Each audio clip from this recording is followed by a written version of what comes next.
Selamat sore Tribuners, senang sekali saya Mesya Madasabesi bisa menyapa Anda kembali di Tribun Ambon hari ini edisi 26 Januari 2026. Di mana sejumlah informasi terbaru dari Kota Ambon dan sekitarnya akan kami hadirkan untuk Anda. Kita mulai dengan berita pertama. Modifikasi tangki BBM diduga jadi penyebab mobil Avanza di Ambon terbakar. Dugaan penggunaan tangki bahan bakar minyak atau BBM modifikasi berkapasitas besar mengemuka dalam peristiwa kebakaran hebat mobil Toyota Avanza di Jalan Jenderal Sudirman, tepatnya di depan kantor ASDP Kecamatan Sirimau, Kota Ambon, Minggu 25 Januari 2026 sore. Polisi telah memasang polis lain untuk mengamankan lokasi dan barang bukti, menyusul temuan awal yang mengarah pada modifikasi sistem bahan bakar kendaraan. Pantauan tribunambon.com di lokasi kejadian, bangkai mobil Avanza bernomor polisi DS1353AB telah dievakuasi ke bahu jalan. Alhasil arus lalu lintas yang sebelumnya mengalami kemacetan yang panjang kini kembali normal. Meski kendaraan sudah dipindahkan, area sekitar lokasi kejadian masih dijaga aparat kepolisian. Fokus penyelidikan sementara mengarah pada bagian belakang mobil di mana ditemukan sebuah tangki BBM tambahan berukuran besar yang terhubung langsung dengan tutup pengisian bahan bakar. Tangki tersebut tidak sesuai dengan spesifikasi standar kendaraan pabrikan dan diduga menjadi salah satu faktor pemicu kebakaran. Berdasarkan informasi yang dihimpun di lapangan, kebakaran mobil Avanza tersebut diduga dipicu percikan listrik yang mengenai tangki BBM modifikasi. Kondisi ini sangat berisiko, terutama jika sistem kelistrikan dan bahan bakar tidak memenuhi standar keselamatan. Keberadaan tangki tambahan ini juga memunculkan dugaan bahwa kendaraan tersebut digunakan untuk menampung atau memindahkan BBM jenis Pertalite dari SPBU. Dugaan tersebut diperkuat dengan kapasitas tangki yang jauh lebih besar dari ukuran normal kendaraan pribadi. Namun saat dikonfirmasi mengenai dugaan tersebut, aparat kepolisian di lokasi belum bersedia memberikan keterangan lebih lanjut. Peristiwa kebakaran terjadi sekitar pukul 16.45 waktu Indonesia Timur saat mobil berada di badan jalan yang merupakan salah satu jalur arteri utama menuju pusat kota Ambon. Api dengan cepat membesar dan melalap hampir seluruh bagian kendaraan. Asap hitam pekat membumbung tinggi, memicu kepanikan warga dan pengguna jalan yang melintas. Arus lalu lintas di Jalan Jenderal Sudirman sempat tersendat dan mengalami kemacetan panjang sebelum akhirnya dialihkan oleh petugas kepolisian. Seorang pria yang diduga sebagai pengemudi mobil terlihat berlari keluar dari kendaraan dalam kondisi panik dengan tangan dan pakaian yang sudah terbakar api. Wadanton Pemadam Kebakaran Kota Ambon Abraham Litai menjelaskan pihaknya menerima laporan kebakaran melalui call center 112 sekitar pukul 18.51 waktu Indonesia Timur. Api baru berhasil dipadamkan sekitar pukul 19.15 waktu Indonesia Timur, dilanjutkan dengan proses pendinginan guna memastikan tidak ada potensi kebakaran ulang. Hingga berita ini diturunkan Tribuners, kondisi korban belum diketahui secara pasti, termasuk ke rumah sakit mana ia dibawa untuk mendapatkan perawatan medis. Pihak kepolisian masih melakukan pengecekan ke sejumlah rumah sakit terdekat. Pemasangan polis lain dilakukan untuk menjaga lokasi kejadian serta mengamankan barang bukti termasuk sisa-sisa kendaraan dan komponen tangki BBM modifikasi yang ditemukan.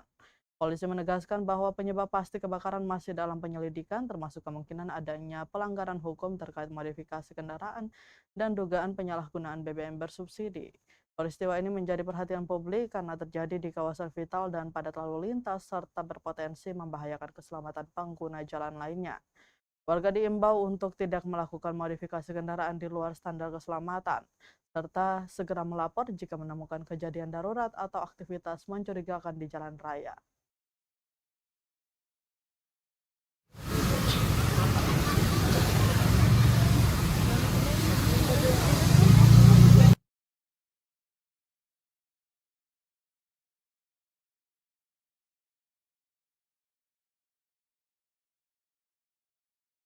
Tribuners, polisi pasang polis lain usai kebakaran Avanza di Jalan Jenderal Sudirman, Ambon. Aparat kepolisian dari Polsek Sirimau memasang polis lain pada bangkai mobil Toyota Avanza di Jalan Jenderal Sudirman, tepatnya di depan kantor ASDP, Kecamatan Sirimau, Kota Ambon, Minggu 25 Januari 2026. Pemasangan garis polisi ini untuk mengamankan barang bukti dan mempersempit ruang spekulasi. Diduga adanya tangki bahan bakar minyak atau BBM modifikasi pada kendaraan yang terbakar. Pantauan tribunambon.com di lokasi kejadian menunjukkan bangkai mobil Avanza bernomor polisi DS1353AB telah dievakuasi ke bahu jalan. Arus lalu lintas yang sebelumnya mengalami kemacetan panjang kini kembali normal. Meski demikian, area di sekitar kendaraan masih dijaga ketat aparat kepolisian. Fokus penyelidikan sementara mengarah pada konstruksi bagian belakang mobil, di mana ditemukan sebuah tangki BBM tambahan berukuran besar yang terhubung langsung dengan tutup pengisian bahan bakar. Kondisi ini memunculkan dugaan kuat bahwa kendaraan tersebut tidak lagi menggunakan sistem bahan bakar standar pabrikan. Berdasarkan informasi yang dihimpun di lapangan, kebakaran diduga dipicu percikan listrik yang mengenai tangki BBM modifikasi tersebut. Tangki tambahan yang tidak sesuai spesifikasi keselamatan dinilai sangat rentan terhadap panas, gesekan maupun korsleting listrik. Terutama saat kendaraan berada di tengah lalu lintas padat, mobil tersebut diduga digunakan atau untuk menampung memindahkan BBM jenis Pertalite dari SPBU. Dugaan ini menguat seiring ditemukannya sistem pengisian yang tidak lazim dan kapasitas tangki yang jauh lebih besar dari standar kendaraan pribadi. Namun saat dikonfirmasi mengenai dugaan praktik tersebut, aparat kepolisian di lokasi memilih belum memberikan keterangan. Peristiwa kebakaran terjadi sekitar pukul 18.45 waktu Indonesia Timur di salah satu jalur arteri terpadat yang menghubungkan kawasan pelabuhan dan pusat kota Ambon. Api dengan cepat membesar dan melalap hampir seluruh badan mobil, disertai asap hitam pekat yang membumbung tinggi. Kondisi ini memicu kepanikan warga dan pengguna jalan. Arus lalu lintas langsung tersendat bahkan sempat lumpuh total sebelum akhirnya dialihkan ke petugas. Seorang pria yang diduga sebagai pengemudi mobil terlihat berlari keluar dari kendaraan dalam kondisi panik dengan tangan dan pakaian terbakar. Hingga berita ini diturunkan, kondisi korban belum diketahui secara pasti, termasuk ke rumah sakit mana ia dibawa untuk mendapatkan perawatan. Polisi masih menelusuri keberadaan korban serta mengumpulkan keterangan saksi. Pemasangan polis lain menandai bahwa kasus ini tidak diberlakukan sebagai kecelakaan biasa.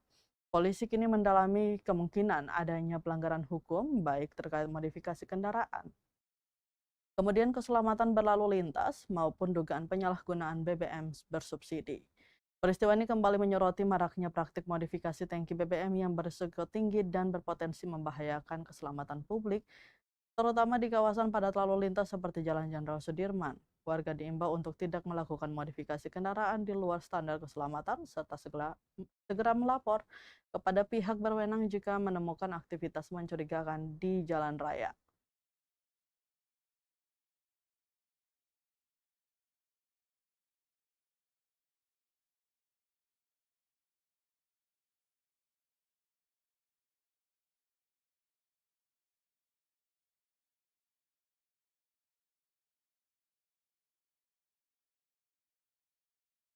Kita beralih ke berita lainnya, Tribuners. Kejati Maluku sebut Fredrika Skipper terima 1 miliar lebih hasil jadi calo CPNS. Kejaksaan Tinggi Maluku menyebutkan laporan kasus dugaan tindak pidana penipuan dengan modus meloloskan calon pegawai negeri sipil yang menyeret pegawainya bernama Fredrika Skipper. Bukan kali pertama diterima mereka. Ini ditegaskan Asisten Intelijen Kejaksaan Tinggi Maluku Diki Oktavia bersama dengan Kasih Penerangan Hukum dan Humas Kejati Maluku Ardi di Kejaksaan Tinggi Maluku saat ditemui tribunambon.com pada Jumat 23 Januari 2026. Fredrika Skipper merupakan pegawai kejaksaan di lingkup wilayah Maluku yang bertugas sebagai tata usaha di Kejaksaan Negeri Kepulauan Aro. Menurut mereka, Kejaksaan Tinggi Maluku telah menerima laporan terhadap Fredrika Skipper. Diperkirakan lebih dari 3 orang. Terakhir yang memasukkan laporan terhadap dirinya itu yakni Eka Putri Ramadhani pada Jumat 23 Januari 2026. Kabar mengejutkan, Kejaksaan Maluku sebut total kerugian pelapor ini capai 1 miliar lebih. Laporan terhadap oknum pegawai Kejaksaan Tinggi Maluku itu katanya telah diproses hingga ke bidang pengawasan Kejaksaan Agung atau Kejagung. Ia berharap ada hasil yang baik sebagaimana komitmen Kejaksaan Tinggi Maluku. Diimbau kepada masyarakat untuk mewaspadai praktek pencalonan dalam seleksi calon pegawai negeri sipil kejaksaan. Semua tahapan seleksi dilakukan secara daring, terpusat, dan berbasis kompetensi. Jika ditemui tindakan pencalonan dan agar tidak merugikan pihak lainnya lebih luas, dapat segera melaporkan melalui call center Kejaksaan Tinggi Maluku dengan kontak 0811 47899902. Pelapor atas nama Eka Putri Ramadhani saat ditemui tribunambon.com mengungkapkan kenalan awal bermula pada Agustus 2025. Melalui kerabatnya, ia dikenali Fredrika Skipper. Ia menyebutkan bahwa kerabatnya itu pun ikut dalam seleksi yang ditawarkan Fredrika Skipper. Tak berlangsung lama, mulailah pertemuan awal tepat 20 Agustus 2025 di sebuah kafe di kota Ambon. Pertemuan itu, sebut pelapor, mereka membicarakan berbagai hal teknis dalam seleksi dan menyebutkan bahwa Fredrika Skipper mengakui memiliki kenalan pejabat di internal pusat yang mampu mengurus kelolosan asalkan menyerahkan uang tunai sebesar 180 juta rupiah yang dibayarkan secara bertahap. Tak sampai di situ, kata pelapor bahwa terlapor, yakni Fredrika Skipper, juga membuat surat perjanjian yang di dalamnya menyatakan kesepakatan itu dan berjanji bahwa jika pelapor tidak lolos, maka uang yang telah diserahkan akan dikembalikan. Surat pernyataan itu dibuat ada tanda tangan saksi, pelapor sebagai pihak kedua yang bertanda tangan dan terlapor Fredrika Skipper sebagai pihak satu dengan tanda tangannya di bawah materai 10.000. Setelah perjanjian itulah, pelapor langsung menyetor sebesar 20 juta ke rekening pribadi Fredrika. Kemudian 20 Agustus 2025, Eka Putri Ramadhani juga mengirimkan sebesar 5 juta rupiah dan besoknya 21 Agustus 2025, Eka kembali mentransfer 5 juta rupiah. Karena belum ada uang yang cukup, beberapa hari ke depannya itu Eka belum lagi menyetor. Baru pada 25 Agustus 2025, Fredrika meminta penyetoran lanjutan untuk digenapi 90 juta awal. Namun Eka Putri Ramadhani belum menyanggupinya. Berlanjut 26 Agustus 2025, pelapor menerima kabar bahwa terlapor sering melakukan tindakan pencalonan namun tak mampu memenuhinya. Dari situlah Eka meminta untuk bertemu Fredrika dan membatalkan perjanjian itu dan meminta agar dikembalikan uangnya. Uang yang disetor Eka hingga waktu meminta pengembalian itu sebesar 30 juta. Barulah pada Oktober 2025 hingga Desember 2025, Eka mengabari rutin Fredrika untuk dikembalikan uangnya, namun mendapatkan banyak alasan. Menurutnya, mulai dari cari orang pengganti, mengisi daftar nama Eka yang telah disetor ke bosnya, hingga kredit dan gadai tanah. Merasa Fredrika tidak penuhi perjanjian itu, baru pada 7 Januari 2026, Eka resmi layangkan laporan ke Polda Maluku sebagai kasus dugaan tindak pidana penipuan dan tercatat dalam laporan polisi nomor LP garing B garing 8 garing 1 garing 1 angka Romawi garing 2026 garing SPKT garing Polda Maluku.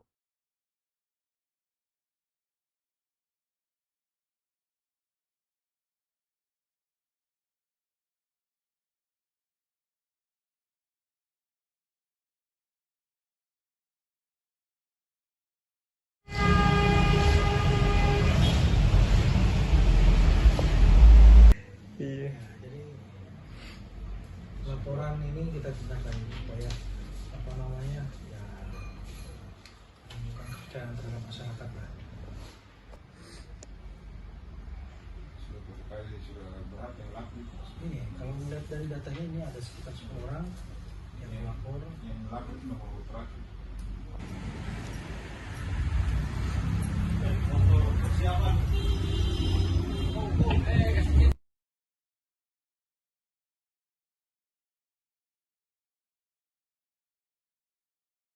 Tribuners, lagi-lagi air rendam puluhan rumah di Dusun Waimolong, Leihitu. Puluhan rumah di Dusun Waimolong, Negeri Hitu Mesing, Kecamatan Leihitu, Kabupaten Maluku Tengah terendam banjir rob Minggu 25 Januari 2026. Pantauan tribunambon.com sekitar pukul 6 sore, air masuk ke rumah warga setinggi 10 cm. Hal tersebut diperparah lagi dengan kerusakan talud di kawasan tersebut sehingga volume air yang masuk lebih besar. Warga setempat, maksud kami, Amran Slamet, mengaku bahwa sejak ia tempati kawasan tersebut 9 tahun lalu, masih dengan kondisi yang sama saat ini. Bahkan lamanya penanganan itu ia menyebutkan sebagai kawasan terbengkalai. Kondisi ini katanya ketika musim ombak kencang, airnya makin tinggi masuk ke masuk dan merembes hingga ke dalam rumah. Ia berharap pemerintah setempat dapat mengatasi kawasan ini agar warga dapat dengan nyaman tempati rumahnya.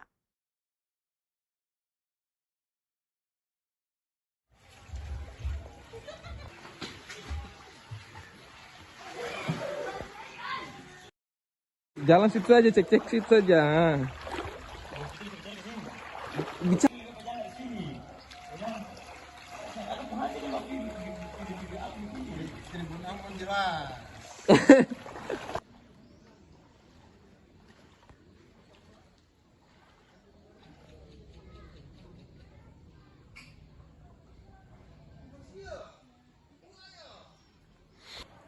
Sebagai warga di sini nih, ini sudah terjadi berapa lama?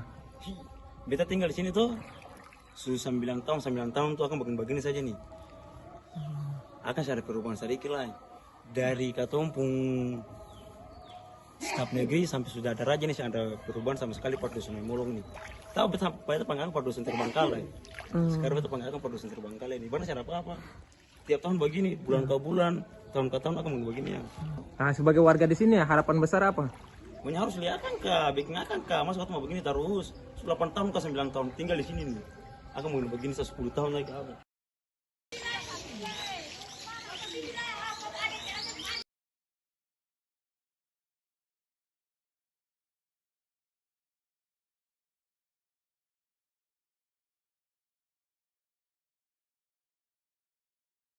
Tribuners, berita tadi sekaligus menutup rangkaian kebersamaan kita di Tribun Ambon hari ini, edisi 26 Januari 2026.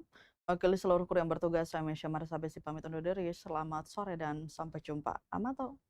Download Tribun X sekarang, menghadirkan lokal menjadi Indonesia.